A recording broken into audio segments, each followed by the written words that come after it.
제목은 믿는 자의 도리 두 번째 말씀입니다. 오늘은 성령 강림 주일입니다. 오순절 마가의 다락방에 성령의 강림하심은 곧 신약교회의 탄생이라고 하겠습니다.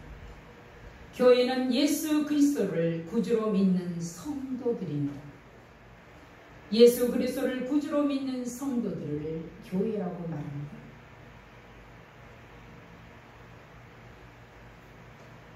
그런데 이 세상에서 구주로 믿는 성도들이 믿지 않는 자들과 함께 살아갈 때 구별된 삶을 살아야 합니다. 그런데 그리스도를 믿는 사람들이 믿지 않는 사람들과 어울려 살면서 어떻게 하면 구별되는 삶을 살 수 있느냐 하는 것이 문제입니다. 지난주에는 믿는 자의 도리로서 첫째는 경제 생활에서 강조된 것에 노동의 신성함과 책임에 대한 의무이고, 둘째는 신앙생활의 규범인데 무엇보다 우상 숭배의 척결과 헌신에 대한 의무를 말씀했습니다. 그리고 세 번째는 약자에 대한 규범으로 약자에 대한 사랑과 관심에 대한 것을 말씀드렸습니다. 이어서 오늘은 믿는 자의 도리 두 번째로 재판에 대한 규범입니다. 그리고 두 번째는 절기에 대한 규범입니다. 세 번째는 불신자와의 관계에 대한 규범입니다. 그 첫 번째로 재판에 대한 규범으로 거짓 증거하지 말라 하였습니다. 10계명 중 제9명의 내 이웃에 대하여 거짓 증거하지 말라.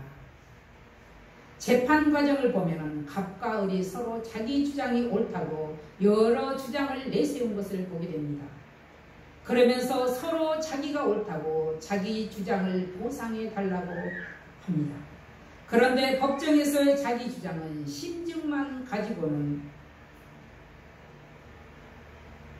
안 되며 반드시 증거를 요구하고 그 증거를 가지고 판결을 합니다. 증거는 물증으로 문서나 현장에서 직접 본 사람의 증거를 가장 중요하게 여길 수밖에 없습니다. 그런 가운데 믿는 자가 증언대에 설 때 어떻게 해야 될까? 이중신은 반드시 응분의 대가를 치러야 합니다. 그럼에도 사람들은 위증을 합니다. 폭력이나 권력에 의해 거짓 증거를 하는 경우도 있고 금전으로 인해서 거짓 증거를 하는 경우도 있습니다. 요즘 매스컴을 보면 전 총리 한명숙 씨가 정치자금 사건 제소 문제를 가지고 이러쿵 저러쿵 말이 많습니다. 뇌물을 받았다는 이유로 2년형과 추징금을 받았는데 거짓 증언으로 억울한 옥살이를 한다는 것입니다. 그런데 거짓 증언은 영원히 빗물에 붙여지지 않는다는 것입니다. 우리나라 과거사 의무를 파헤치는 경우가 종종 있습니다. 지금도 역시 마찬가지입니다. 시간이 지나면 사건의 전말이 밝혀지게 되어 있습니다. 그러나 그 가운데는 억울한 누명을 쓰고 누명을 달리하고 장애인이 되는 경우도 있고 수십 년을 감옥에서 살았던 사람들도 있습니다. 때로는 역사의 뒤안길에 묻히기도 하지만 하나님 앞에서는 비밀이 있을 수가 없습니다. 시편 5편 6절에는 거짓말한 자들을 멸망시키리다. 여호와께서는 피 흘리기를 즐기는 자와 속이는 자를 싫어하십니다. 그러고 기록했습니다. 거짓 증언은 사람 사는 세상에서 설사 비밀에 묻혀질지라도 하나님 앞에서는 거울 앞에 벌거벗은 몸이 드러나지 않을 것이 없듯이 반드시 드러나게 되어 있습니다. 그래서 이 땅의 심판대 앞에서도 믿는 자는 거짓 증언을 하지 말라는 것입니다. 먼저는 나 자신을 위해서인데 잘못하면 벌을 받을 것이고 또 거짓 증언은 이웃을 해치는 행위이기 때문입니다.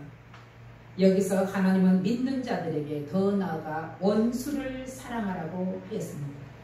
이렇게 계명은 구약에서부터 원수를 사랑하고 용서하라고 가르치고 있습니다. 그에 따른 행동으로는 4절입니다. 우리 같이 한번 읽어봅니다. 4절. 내가 만일 내 원수의 길이 된 소나 나귀를 보거든 반드시 그 사람에게로 돌릴지며 그랬습니다. 그리고 5절은 내가 만일 너를 미워하는 자의 나귀가 짐을 싣고 엎드러짐을 보거든 그것을 버려두지 말고 그것을 도와 그 짐을 부릴지니라 그랬습니다. 오늘날에도 원수가 잘못될 때 고소해하지 말고 밉다고 골탕 먹이지 말라는 말입니다. 그리고 어려울 때 도와주라는 것이죠. 당연한 일입니다. 그런데 결코 쉽지 않다는 것입니다. 그것도. 예수님은 원수를 사랑할 뿐만 아니라 그를 배려하고 기도하라고 했습니다. 이렇게 예수께서는 이스라엘 사람들에게 다시금 구약의 사랑의 법을 경각시켜 주셨습니다.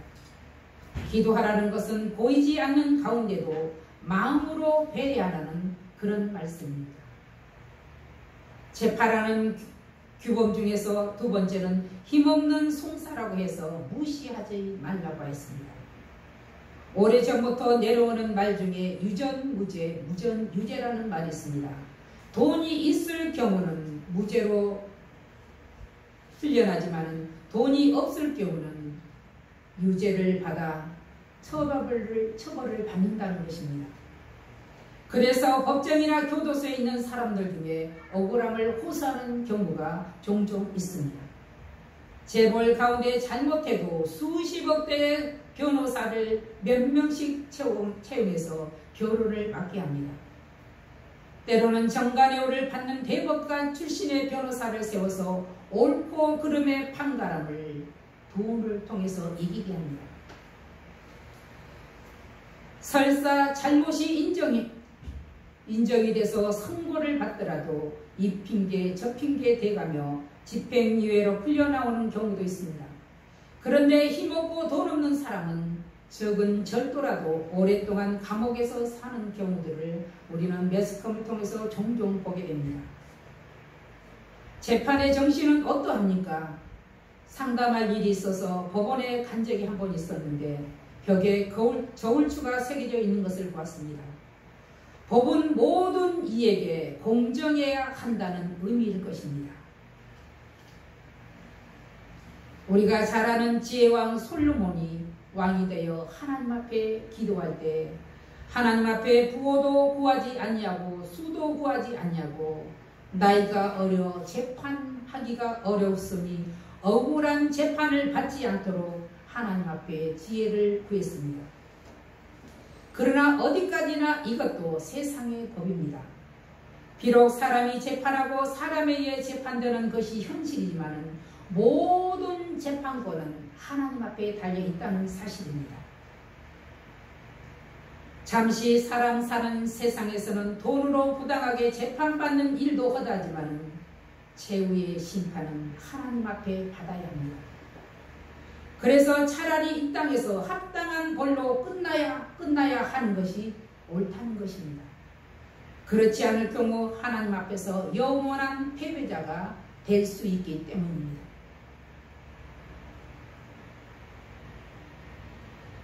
사람들은 정의의 편에 서야 됩니다. 그렇지 않으면 하나님 앞에서 공정한 재판을 받게 되어 있습니다. 두 번째는 절기에 관한 규범입니다. 하나님께서 이스라엘 백성들이 가나안 땅에 들어갔을 때 지켜야 할 절기를 말씀하셨습니다. 14절 우리 한번 같이 읽어봅니다. 14절. 너는 매년 3번 내게 절기를 지킬지니라. 아멘. 우리 15절 같이 한번 읽어봅니다. 너는 무교병의 절기를 지키라. 내가 내게 명령한 대로 아비볼에 정한 때에 이래 동안 무교병을 먹을지니 이는 그날에 내가 애굽에서 나왔으니라. 빈손으로 내 앞에 나오지 말지니라 그랬습니다. 무교절은 6월절도 포함되어 있습니다. 그리고 두 번째는 맥주절을 지키라 했습니다. 이는 칠칠절, 오순절, 초실절 이렇게 보면은 불러지기도 합니다. 그리고 세 번째 절기로서는 수장절을 지키라 그랬습니다. 수장절을 장막절이나 또는 초막절로 불리기도 하는데 이는 추수감사절로 많은 사람들이 광야 생활을 몸소 체험하겠습니다. 그런데 이 모든 절기의 중심에는 희생제가 들어있다는 사실입니다. 무교절은 종교력 1월 14일부터 7일간 지키는 절기입니다. 무교절은 다른 말로 6월절이라고 합니다. 이는 이스라엘 출애굽 사건에서 유래되었습니다. 누룩이 섞이지 않는 무교봉을 먹는 무교절은 하나님의 위대한 구원 사건을 기념하는 절기입니다. 이스라엘이 출애굽 시 급히 나오느라고 부풀지 못한 떡반 6그릇을 메고 나온 것을 기념하는 것입니다. 무교병의 절기를 지키라. 내가 내게 명령한 대로 아비벌의 정한 때에 이래 동안 무교병을 먹을지니. 이는 그달에 내가 나왔습니다. 이는 우리의 광복절과 같습니다.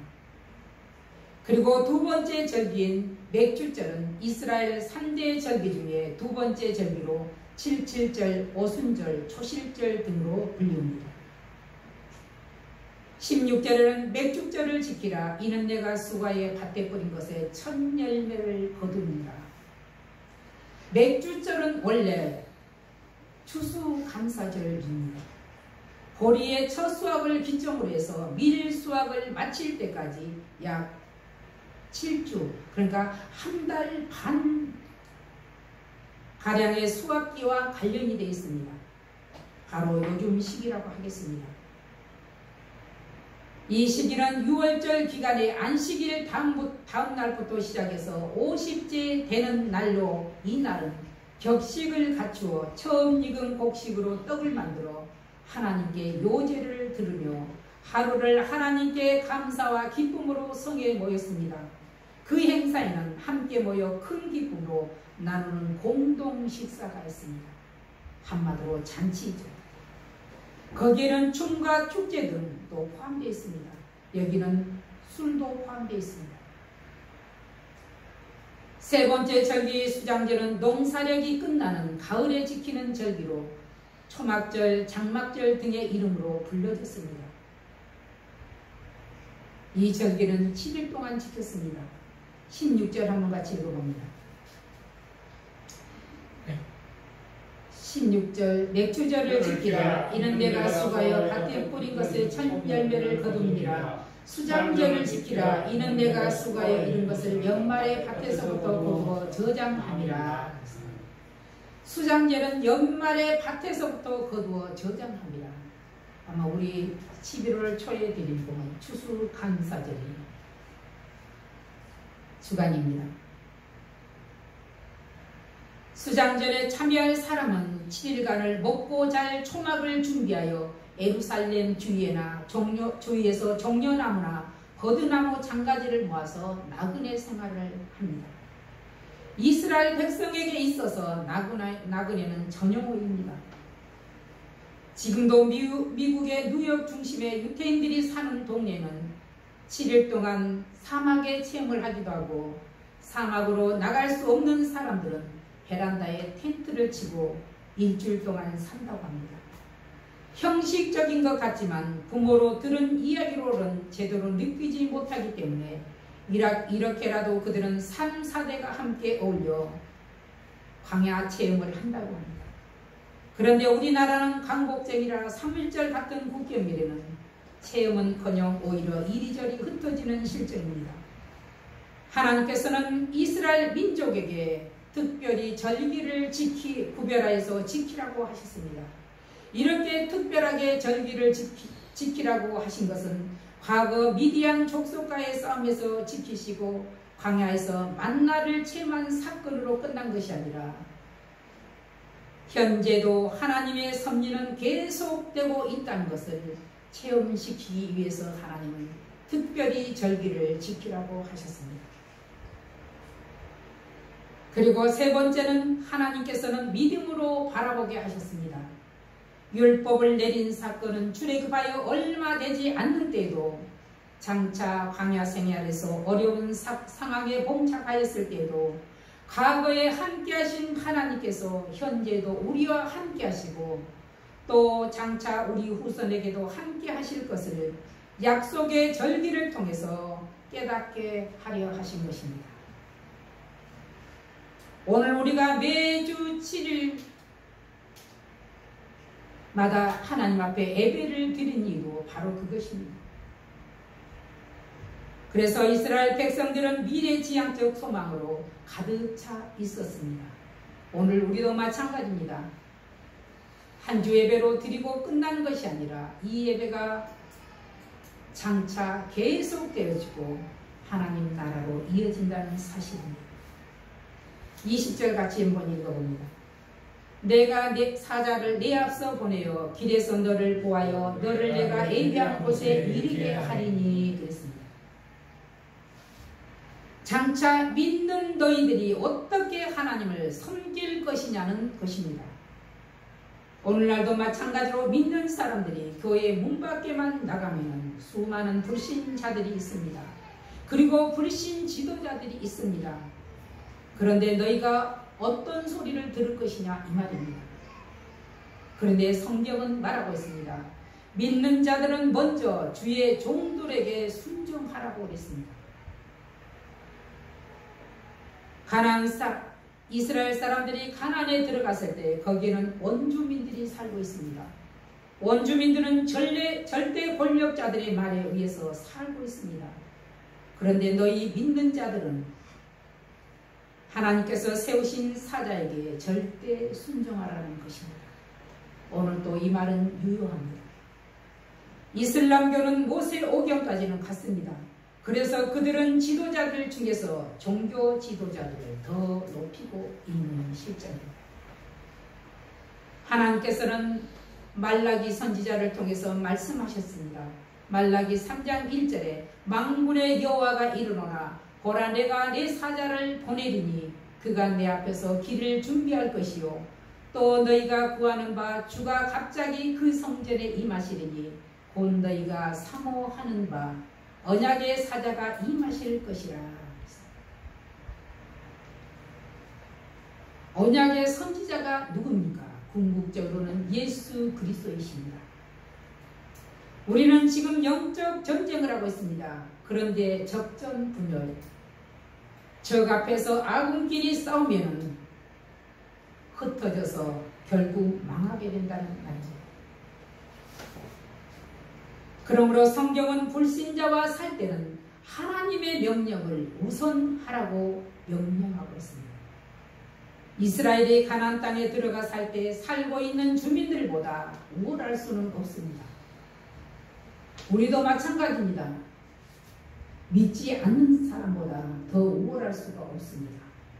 그래서 우리는 하나님의 지혜를 구해야 합니다. 이스라엘이 가나안에 들어가 살 때 살고 있는 주민들보다 우월할 수는 없습니다.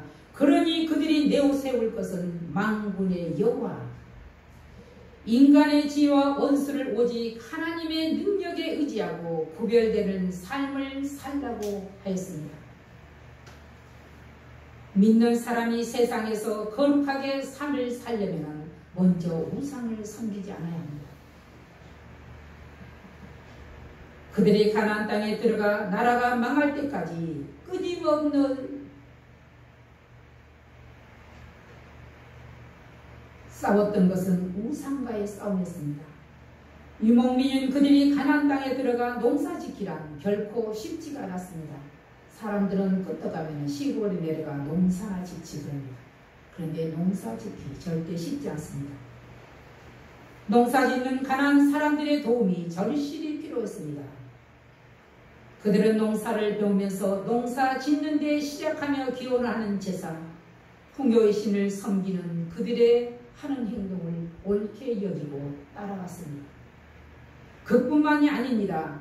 가나안 사람들은 다산을 기원하며 심지어 성전에서 춤추며 문란한 성행위를 했습니다. 그런데 그런 것들이 오늘날에도 가장 하나님이 싫어하시는 문란한 성행위가 여전히 행해지고 있다는 사실입니다. 하나님은 미지의 세계에 대한 동경과 두려움이 비범벅된 그들에게 두려운 존재로 무조건 율법을 강요하지는 않으셨습니다. 당신의 사자를 앞세워 보호하시겠다고 하신 것입니다. 그런데 바로 이분이 누구신가?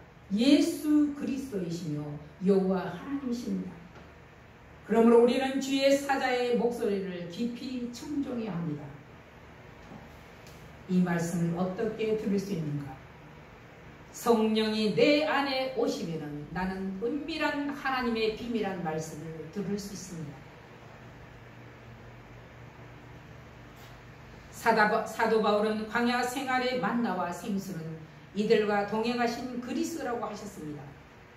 고린도전서 10장 4절에 다 같은 신령한 음료를 마셨으니 이는 그들을 따르는 신령한 반석으로부터 마셨으며 곧 그 반석은 그리스도라. 그분이 앞서 가나안의 7 족속을 물리치시고 그들의 삶에 함께 하셨습니다.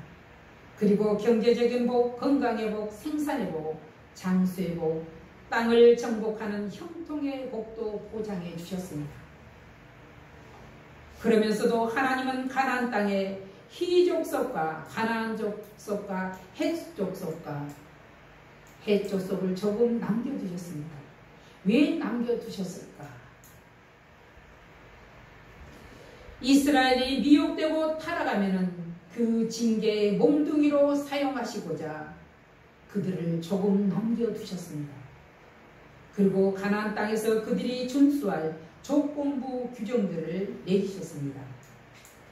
그 첫 번째가 이민 국가 간에 혼인을 하지 말라 하였습니다. 혼인을 하면 올무가 되기 때문입니다. 그런데 그때나 지금이나 제대로 지켜지기가 어려운 것 같습니다. 지금 새 글로벌 시대라고 세계 곳곳에 보면 거의가 다 혼혈족입니다. 주의 뜻을 거역하는 자는 사단의 세력에 발목을 잡히고 사단의 추종자로 전락할 것이기 때문입니다. 두 번째는 국가 간 동맹을 맺지 말라고 했습니다. 동맹을 맺을 경우 그들이 섬기는 우상이나 음행 등 유혹을 금하기가 어렵기 때문입니다. 그리고 세 번째는 하나님 중심적인 구별된 삶을 살라는 것입니다. 하나님 중심적인 구별된 삶을 살지 않았을 때는 이스라엘 백성들이 우상을 섬기는 그들에게 흡수되어 죄와 연합할 수밖에 없기 때문입니다. 25절은 내 하나님 여호와를 섬기라. 그리하면 여호와가 너희의 양식과 물에 복을 내리고 너희 중에서 경을 제하리니 그랬습니다. 양식과 물에 복을 내리고 물만 주어도 70%가 치료된다고 말합니다. 하나님은 이스라엘에게 계속적인 축복을 주시기 위해서 그 당시 내리는 믿는 자들의 도리를 지금도 변함없이 요구하시며 역사하고 계신다는 사실을 우리는 기억해야 됩니다. 그러므로 우리 모두가 생활 속에서 하나님의 사자의 목소리에 귀 기울여 청종하고 그의 가르침에 순복해야 하겠습니다. 이것이 바로 우리가 받을 복의 근본입니다. 기도하겠습니다. 살아계신 아버지 하나님 감사드립니다.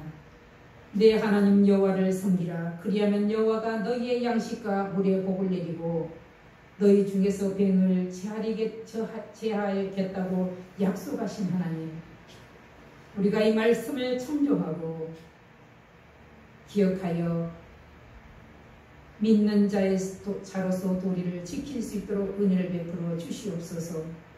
그리할 때 우리가 평생 동안 하나님께서 주신 복을 받아 누리고 살 수 있음을 하나님 우리가 하는 생각하게 하여 주시옵소서. 오늘도 참석하지 못한 자들에게 하나님 저들을 아버지 하나님의 은혜를 베푸시고 저들을 마음속에 성령으로 다스려 주시옵소서. 예수님의 이름으로 감사하며 기도하옵나이다. 아멘. 찬송